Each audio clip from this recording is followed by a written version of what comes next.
बिस्मिल्लाहिर्रहमानिर्रहीम। Dear students, इस video में हम किंग एडवर्ड मेडिकल यूनिवर्सिटी के जो अलाइड हेल्थ साइंसेज प्रोग्राम हैं उन पर गुफ्तगू करेंगे, क्योंकि उनके एडमिशन ओपन हो चुके हैं। अलाइड हेल्थ साइंसेज कौन कौन से हैं, जो प्रोग्राम ऐसे हैं जो कि केई में हो रहे हैं, उस पर मुकम्मल आपको आगाही देंगे और इसके साथ आपको बताएंगे कि ये अलाइड हेल्थ साइंसेज जो हैं इनके करने के बाद आपको क्या इजीली कोई जॉब मिल सकती है, और इसके साथ ये एडमिशन का क्राइटेरिया क्या होता है, इसका मेरिट कैसे बनता है, फार्मूला क्या होता है, पिछले साल मेरिट क्या था और इस साल कितनी तवक्को है, कितने बनने का होगा, और ये जो जो प्रोग्राम जो हैं अलाइड हेल्थ साइंसेज के जो कि केई करवा रहा है, इनकी कुल सीट्स कितनी हैं। और इसके साथ आपको बताएंगे कि अगर आप ये कर लेते हैं तो आपको कैसी और किस जगह पे जॉब मिलेगी, ये साथ साथ ही हम आपको बात करते जाएंगे।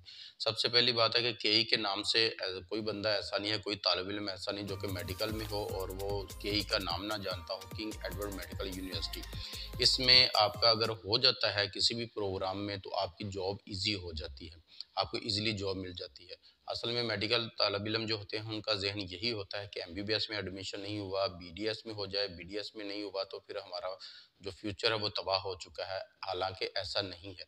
बहुत सारी ऐसी डिग्रियां हैं जिनको करने के बाद आप एमबीबीएस से ज़्यादा पैसा कमा सकते हैं, एमबीबीएस से ज़्यादा अच्छा आप अपना फ्यूचर जो है, अपना मुस्तकबिल जो है वो बना सकते हैं। लेकिन उसके लिए आपको प्रॉपर्ली गाइड नहीं किया जाता, इसलिए आप ये समझते हैं। किंग एडवर्ड मेडिकल यूनिवर्सिटी में अगर आपका अलाइड हेल्थ साइंसेज के किसी प्रोग्राम में दाखिला हो जाता है तो आप यूँ समझ लीजिए कि वो आपकी जॉब ही है। जैसे ही आप फ्री होंगे आपको जॉब भी मिल जाएगी, और इनमें से 90% ऐसे लोग होते हैं जिनका केई में ही जॉब हो जाती है। वो हॉस्पिटल, इसका आपको पता टीचिंग हॉस्पिटल है, इसके अंदर ही आपको जॉब मिल जाती है, क्योंकि इनकी जितनी सीट्स होती हैं उन सीटों के मद्दे मुकाबल ही हर साल इनको उतनी ही जो है अलाइड हेल्थ साइंसेज के लोगों की ज़रूरत पड़ती रहती है। फिर इसके अलावा अगर आप प्राइवेट से करते हैं तो भी आपकी जॉब हो जाती है। ये बहुत सारे प्रोग्राम जो प्राइवेट यूनिवर्सिटियां भी करवा रही हैं, लेकिन अगर आपको प्रोग्राम करने के साथ साथ टेक्निकल जो इसमें से काम होते हैं, यानी कि प्रैक्टिकल वगैरह, अगर आप ये स्किल सारा हासिल कर लेते हैं तो इसमें आपको बड़ी इजी और बड़ी आसानी से जॉब हासिल हो जाती है। इस वीडियो में हम सिर्फ केई के जो एडमिशन अलाइड हेल्थ साइंसेज के हैं उसी पर ही बात करेंगे। अगर आप किसी और यूनिवर्सिटियों के मतलब जानना चाहते हैं जहाँ जहाँ ये प्रोग्राम हो रहे हैं तो हमारे इसी चैनल पर वीडियोस मौजूद हैं। उनमें एक एक यूनिवर्सिटी में बात की गई कौन से प्रोग्राम हो रहे हैं और उनकी फ़ीस क्राइटेरिया क्या है, उनमें पढ़ाया क्या जाता है, एडमिशन कब ओपन होते हैं, एक एक चीज़ पर सैर हासिल बहस की गई है। उसमें आप जाके वीडियोज़ को देख भी सकते हैं। उसके लिए सारा चैनल देखने की ज़रूरत नहीं है। चैनल के सिर्फ आप प्ले लिस्ट में जाएँ और प्ले लिस्ट में जाके आप BS program allied health sciences या बीएस प्रोग्राम को क्लिक करें, या मेडिकल वालों के लिए जो बच्चों के लिए उसको क्लिक करें तो उसमें वो आ जाएंगे। इसलिए इंजीनियरिंग वाले, मेडिकल वाले या हर चीज़ जिस लिहाज से वो वीडियो है वो प्ले लिस्ट में मौजूद है, आप उसे देख भी सकते हैं। डियर स्टूडेंट्स, फिर एक दफ़ा बता दूं, केई में अगर आपका एमबीबीएस या बीडीएस में नहीं हुआ या कहीं भी नहीं हुआ तो केई से अलाइड हेल्थ साइंसेज प्रोग्राम में आप एडमिशन लें और उसके लिए आपका जो फ्यूचर है वो सिक्योर हो जाएगा, जॉब हो जाएगी। एमबीबीएस करने के बाद भी तो जॉब ही करनी है या अपनी प्रैक्टिस करनी है, तो इसमें भी बहुत सारे ऐसे जो प्रोग्राम मौजूद हैं जिनको करने के बाद आप अपनी प्रैक्टिस भी कर सकते हैं।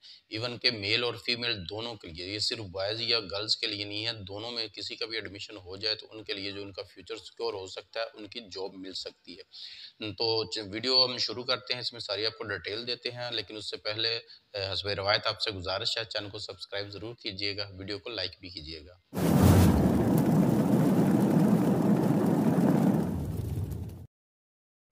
डियर स्टूडेंट, इस एक ही वीडियो पोस्ट में हम आपको सारी इंफॉर्मेशन दे देंगे, आपको कहीं और से सर्च करने की ज़रूरत नहीं पड़ेगी। अलाइड हेल्थ साइंसेज के जितने भी प्रोग्राम हैं किंग एडवर्ड मेडिकल यूनिवर्सिटी में, उसका eligibility criteria, admission process, admission date, hostel वगैरह, ये वो सारी चीज़ें। इसमें हम हॉस्टल का जिक्र नहीं करेंगे, जब आपका एडमिशन होंगे तो आपको पता चल जाएगा हॉस्टल कैसे लेना है। तो ये सारी चीज़ें हैं। उनमें सबसे पहले हम देखते हैं कि प्रोग्राम कौन से हैं। प्रोग्राम में एनेस्थीसिया टेक्नोलॉजी है, ऑडियोलॉजी है, कार्डिक परफ्यूजन है, क्लिनिकल साइकोलॉजी है, डेंटल टेक्नोलॉजी है, मेडिकल इमेजिंग टेक्नोलॉजी है, मेडिकल लेबोरेटरी टेक्नोलॉजी है, न्यूरो साइकोलॉजी है, और प्रोस्थेटिक एंड ऑर्थोटिक्स जो है हड्डियों वाले डॉक्टर जो काम करते हैं वो वाले है, रेडिएशन थेरापी है, रीनल डायलिसिस टेक्नोलॉजी है, स्पीच एंड लैंग्वेज पैथोलॉजी है, फिर सर्जिकल टेक्नोलॉजी है। और इन सब को मिलाने के बाद इनमें से 13 तकरीबन ये प्रोग्राम हैं, इन सब में एडमिशन ओपन है।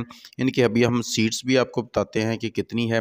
इनमें सबसे जो पहले लिखा हुआ है और यह सबसे आखिर में है, इनमें सीट जो है मुख्तलिफ हैं। अभी हम इन पर बात करते हैं, उससे पहले आपको थोड़ा सा इसकी एलिजिबिलिटी क्राइटेरिया पर बात कर लेते हैं। एलिजिबिलिटी क्राइटेरिया में मैट्रिक जो है या इसके इक्वलेंट आपने किया हो, या एफएससी या मैट्रिक एफएससी या ए लेवल ओ लेवल हो, और इन दोनों में 60% नंबर होना ज़रूरी है। मैट्रिक में 60% आपके हों, एफएससी में आपके 60% मार्क्स हों, तो आप एलिजिबल हैं अप्लाई करने के लिए।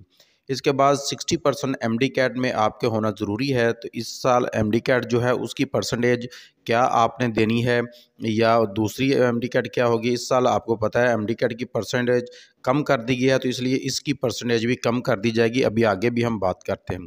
इसके लिए 20 साल से आपकी उम्र कम होनी चाहिए, और दूसरा डोमिसाइल आपका पंजाब का ही होना चाहिए। दूसरी सबसे बड़ी बात है कि इसके लिए जो अदर डोमिसाइल रखने वालों के लिए 1% सीट हर डिपार्टमेंट में है, और उसमें कुछ हैं जैसे आज़ाद जम्मू एंड कश्मीर है, बलूचिस्तान, गिलगित बल्तिस्तान, इनमें एक इन सब के लिए सीट मौजूद है। यहाँ बीएस लिखा है तो ये बीएस प्रोग्राम है, बीएससी नहीं है। तो अब हम इनकी बात करें तो एनेस्थीसिया टेक्नोलॉजी में 10 सीटें हैं, ऑडियोलॉजी में भी 10 हैं, कार्डिक परफ्यूजन में भी 5 हैं, क्लिनिकल साइकोलॉजी में 5 है, डेंटल टेक्नोलॉजी में 8 हैं, मेडिकल इमेजिंग टेक्नोलॉजी में 10 हैं, मेडिकल लेबॉरेटरी टेक्नोलॉजी में 15, न्यूरो इलेक्ट्रो जो है फिजियोलॉजी में 6 हैं, प्रोस्थेटिक एंड ऑर्थोटिक्स जो है 8 हैं, रेडिएशन थेरापी में 5 है, रीनल डायलिसिस टेक्नोलॉजी में 5 है, स्पीच एंड लैंग्वेज पैथोलॉजी में 5 है, सर्जिकल टेक्नोलॉजी में भी 15 है। पीछे हमने कुछ और नाम भी आपको बताए हैं, उनकी जो सीट्स हैं उनकी भी इतनी है, 15 से ज़्यादा मैक्सिमम लेबॉरेटरी यानी कि एमएलटी की हैं, इसके अलावा किसी की ज़्यादा नहीं है। और यहाँ इनको मिलाने के बाद 107 सीट्स लिखी हुई हैं, उनमें भी 5-5, 10-10 हैं, उनमें भी एडमिशन ओपन है और इनमें भी, इन सब के एडमिशन ओपन है। आप इसमें अप्लाई कर सकते हैं, और अप्लाई करने के लिए आपके जो है परसेंटेज मैट्रिक की जो है 10% ही होगी आपकी, और इसके बाद एफएससी की 45% है, और एमडी कैट भी इस दफ़ा 45% है। एनएमडी कैट है या एमडी कैट जो भी आपने दिया हुआ है उसमें आपके 45% नंबर होंगे, तो आप इसमें अप्लाई कर सकते हैं। इस तरह से आप अपना मेरिट कैलकुलेट कर सकते हैं। मेरिट पिछले साल कितना रहा था वो आप सुन लें, और उसको मिलाने के बाद देख लें आपका मेरिट बन जाएगा या नहीं होगा। पिछले साल जो मेरिट एनेस्थीसिया टेक्नोलॉजी का था वो 91.4 था, ऑडियोलॉजी का 89.45 था, 45 था, कार्डिक परफ्यूजन का 90.56 था, क्लिनिकल साइकोलॉजी का 91.25 था, डेंटल टेक्नोलॉजी है उसमें 90.27 था, इमेजिंग टेक्नोलॉजी का 91.01 था, मेडिकल लेबॉरेटरी का 90.69 था, न्यूरो इलेक्ट्रो साइकोलॉजी जो फिजियोलॉजी है 90.05 था, ऑर्थोटिक प्रेस्थोटिक जो है उसमें 88.41 था, रेडियोथेरापी जो है उसमें 90.83 था, रीनल डायलिसिस में 90.08, स्पीच एंड लैंग्वेज पैथोलॉजी में 89.87, सर्जिकल टेक्नोलॉजी में 90.1 था। इसका मेरिट कुछ इसलिए ज़्यादा होता है तो एक तो के ही है इसका, आपको जानते हैं कि नाम ही बड़ा है, इसी में ही आपको जॉब भी मिल सकती है।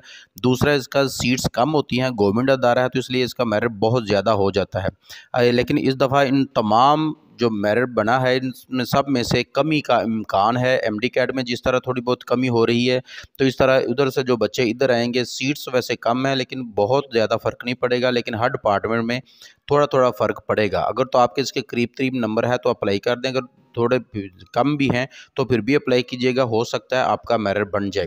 तो इसमें सारी चीज़ें हमने आपको बता दी हैं। अगर इसके अलावा कहीं और किसी भी चीज़ की आपको ज़रूरत है, समझ नहीं आ रही, तो आप उसका जो है कमेंट कर सकते हैं, इंशाल्लाह आपको उसका जवाब भी दिया जाएगा। अप्लाई करने के लिए आपने इनकी वेबसाइट पर जाना है। वेबसाइट आप नज़र आ रही होगी आपको, oas.kemu.edu.pp के इनकी वेबसाइट पर जाएंगे तो इस पर आज उन्होंने अपलोड कर दिया है फॉर्म। इस पर जाके आप फॉर्म फिल करेंगे। फॉर्म फिल करके एक कंप्लीट इन्फॉर्मेशन देने के बाद आप जब इसको डाउनलोड करेंगे तो साथ ही चलान फॉर्म भी डाउनलोड होगा, जो 300 रुपये आपने हर कैटेगरी के हिसाब से जमा करवाने हैं। अगर आपने एक से ज़्यादा जो डिपार्टमेंट में के लिए अप्लाई करना है तो फिर आप 400 रुपया हर एक पर जमा करवाएंगे, यानी कि 100 रुपया अजाफी आप जमा करवाएंगे। चलान फॉर्म जो है वो बैंक ऑफ द पंजाब में जमा करवाना है आपने, और उसके बाद जब आप अपने सारे डॉक्यूमेंट और उनके साथ ओरिजिनल चलान फॉर्म लगा के तो इनका जो डिपार्टमेंट है KEMU का, उसमें आपने जमा करवाने हैं। आप जाकर भी जमा करवा सकते हैं, और अगर आप चाहें तो आप जो इसको बजरिया डाक भी भेज सकते हैं। दूसरा, इसके एडमिशन की अगर बात करें तो आज से एडमिशन शुरू हो चुके हैं। लास्ट डेट जो है इनकी 15/12/2022 है, और last date submission of hard copy in person by या कोरियर वो आप 17 तक अप्लाई कर सकते हैं। 15 डेट आखिरी है, 17 तारीख तक आप कोरियर्स के ज़रिए या आप वैसे भिजवा सकते हैं। और इसके बाद कोई हाफ़िज़ कुरान है, उनके इजाफी नंबर होते हैं, तो उसके लिए आपका टेस्ट जो होगा 28/12/2022 को होगा। डिस्प्ले रिस्ट जो होगी पहली वो 9/1/2023 को लगाई जाएगी, और इसके बाद इंटरव्यू वगैरह होते हैं या आप उसके लिए आपको लेटर वगैरह नहीं भेजा जाएगा। आपको 12/1/2023 को इंटरव्यू होंगे, और इसके जो फाइनल लिस्ट होगी या डिस्प्ले जो दूसरी लिस्ट होगी, अगर ज़रूरत पड़ी तो अगर कोई बच्चा सीट खाली रह जाती है, नहीं अपनी फ़ी जमा करवाता, इंटरव्यू के लिए नहीं आता, तो दूसरी मेरिट लिस्ट लगाई जाएगी 19/1/2023 को। तो इस तरह ये अपना सारा जो है क्राइटेरिया मुकम्मल करते हैं, तो इसमें आपने अप्लाई ज़रूर करना है। अगर आपका MBBS है तो उसमें हो जाता है तो अच्छी बात है, लेकिन अगर नहीं होता तो आप इनमें से कोई एक प्रोग्राम जिसकी डिटेल हम आपको बता चुके हैं वो कर सकते हैं और अपना फीचर्स को कर सकते हैं।